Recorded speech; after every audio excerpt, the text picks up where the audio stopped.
मौलाना अब्दुल हकीम इसहाक के बयानात के लिए हकीम इसहाक ऑफिशियल को सब्सक्राइब करें। मौलाना अब्दुल हकीम इसहाक।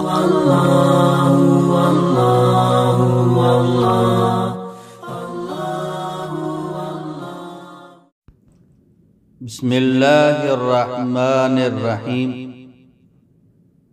हज़रत जी मौलाना इनामुल हसन साहब रहमतुल्लाह अलैह फरमाते थे, जब हज़रत शेख मौलाना ज़करिया रहमतुल्लाह अलैह को ये मालूम हुआ कि हम लोग मौलाना यूसुफ और मौलाना इनामुल हसन साहब अभी तक हज़रत मौलाना मोहम्मद इलियास साहब से बैत नहीं हुए हैं, तो फरमाया कि मैं समझता था कि तुम लोग चाचा जान मोहम्मद इलियास रहमतुल्लाह अलैह से बैत हो चुके होंगे। बहरहाल अब देर न करो। हम लोगों ने हजरत जी मौलाना मोहम्मद इलियास रहमतुल्लाह अलैह से बैत होने की दरख्वास्त की। हजरत जी रहमतुल्लाह अलैह ने इसे मंजूर फरमा लिया। खुद गुस्ल फरमाया। बड़े एहतिमाम के बाद खुशी और मुसर्रत के साथ हम लोगों को बैत फरमा लिया और इरशाद फरमाया, अल्लाह मुबारक फरमाए और इंशाअल्लाह मुबारक ही है। दूसरी जगह इरशाद फरमाया, अपनी इस्लाह की फिक्र को मुकद्दम रखना चाहिए। अपनी इस्लाह की फिक्र को मुकद्दम रखनी चाहिए। घरों से निकलने और निकालने का मकसूद यही है। और एक दफा अब्दुल्ला बिन मुबारक का वाक़या इरशाद फरमाया। अब्दुल्ला बिन मुबारक मुहद्दिस थे, 6 माह हदीस का दर्स दिया करते थे और 6 माह अल्लाह के रास्ते में गुजारते थे। और इस सफर में जो गुबार जिस्म पर लग जाता था उसको जमा कर लेते थे, जिसे ईंट बनाकर रख देते। और इसी तरह कुरान और हदीस की तहरीर में जो कलम लिखते थे इनके तराशे जमा कर लेते थे। और वफात के मौके पर फरमाया कि कलम के तराशों से मेरे जनाजा का पानी गर्म किया जाए और कब्र को इन ईंटों से बंद किया जाए। एक मौके पर फरमाया, हिजरत क्या है? अल्लाह के लिए अपनी मालफात मरगूबात को छोड़ देना, हत्ता के जरूरत पड़ने पर अपने वतन को छोड़ देना हिजरत कहलाता है। हिजरत और नुसरत के जरिए पूरे आलम में दीन जिंदा होगा। हुजूर अकरम सल्लल्लाहु अलैहि वसल्लम के सहाबे किराम रज़ियल्लाहु ताला अन्हुम अजमईन 2 तबकों में मुनक़सम थे। एक मुहाजिर थे या वो अंसार थे। आज भी अगर उम्मत इन दोनों हिस्सों में तकसीम हो जाए, एक दावत के लिए हिजरत करे, दूसरे नुसरत करे तो पूरे आलम में दीन जिंदा हो जाएगा। सारी उम्मत की फिक्र करें और इन्हें जहन्नम से निजात दिलाने की तदबीर सोचें।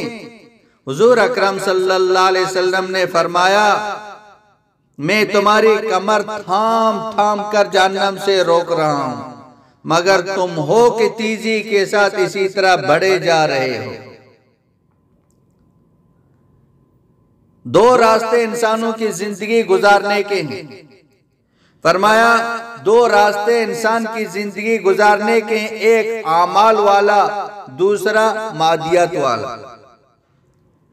और दोनों रास्तों पर चलने वाले 2 किस्म के इंसान हैं। अल्लाह ताला ने दोनों रास्तों का और दोनों तरह के इंसानों के अंजाम का जिक्र किया है। और एक दफा बड़े दर्द से फरमाया, रोने वालों की कमी है। फरमाया काम खूब हो रहा है, कुर्बानी भी दी जा रही है, रात को रोने वालों की कमी है। एक जगह अजीब बात फरमाई, सारी मेहनतें अल्लाह को राजी करने के लिए हों। ये सारी मेहनतें एक अल्लाह को राजी करने के लिए हों, मादी मनफात के लिए हरगिज न हो, न किसी जा न ओहदे का इरादा हो। और एक जगह फरमाया, अल्लाह ताला जब करने पर आते हैं तो असनाम से तौहीद जाहिर होती है, बातिल के नक्शों से हक की आवाज उठती है। एक दफा एक मर्तबा दस्तरखान पर फरमाया, खिलाने वाले जो खाने वालों में से बुखल न हो, खिलाने वालों में बुखल न हो और खाने वालों में हिर्स व तमा न हो। अजीब बात है, खिलाने वालों में बुखल न हो, खाने वालों में हिर्स तमा न हो, इस खाने में बरकत है। जिंदगी का मजा कब आएगा? फरमाया, ये दुनिया की जिंदगी जो अजीरन बनी हुई है, अगर अहकामात का इनमें लिहाज कर लिया जाए तो जिंदगी का मजा आएगा। अल्लाह की राह में एक सुबह या एक शाम गुजारने पर अल्लाह क्या देंगे? फरमाया, अल्लाह की राह में एक सुबह गुजार देना या एक शाम गुजार देना दुनिया की सारी चीजों से बेहतर है। हत्ता के सवारी का खाना लीद तक को शुमार किया गया है। आमाल साले में हक ताला ने फी नफ्सी हुस्न रखा है। ये आमाल अपने अंदर कशिश रखते हैं। तकरीर तहरीर ये सब मुआविन है, असल नहीं है। फरमाया, मौलाना इमरान खान फरमाते हैं, इस दावत के बानी भी अलखन थे, यानी हजरत मौलाना मोहम्मद इलियास साहब रहमतुल्लाह अलैह की जुबान में लुकनत थी। यानी आप भी कलीलुल कलाम हैं, बीच में अबुल कलाम आ गए थे। इनकी मुराद हजरत मौलाना यूसुफ रहमतुल्लाह अलैह, यानी मौलाना इलियास रहमतुल्लाह अलैह की जुबान में लुकनत थी, ज्यादा नहीं बोलते थे लेकिन लुकनत थी। और मौलाना इनामुल हसन साहब रहमतुल्लाह अलैह कम बोलते थे।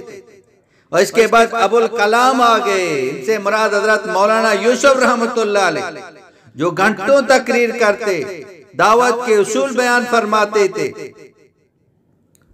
फिर फरमा, हम तो ऐसे ही हैं, हमारे नाम पर वो डगडगी बचाकर जमा कर लो और कुछ काम कर लो। एक जगह फरमा, अपने जिम्मा जो हो उसको अदा करे और दूसरों के जिम्मा जो है इस पर जोर न दे, बल्कि माफ करता रहे, वरना हसद और बोझ फूट पड़ेगा। यही इस उम्मत का अजाब है, आज दुनिया इसके अंदर मुब्तला है। व आखिरु दावाना अनिल हम्दुलिल्लाहि रब्बिल आलमीन। मौलाना अब्दुल हकीम इसहाक के बयानात के लिए हकीम इसहाक ऑफिशियल को सब्सक्राइब करें। मौलाना अब्दुल हकीम इसहाक।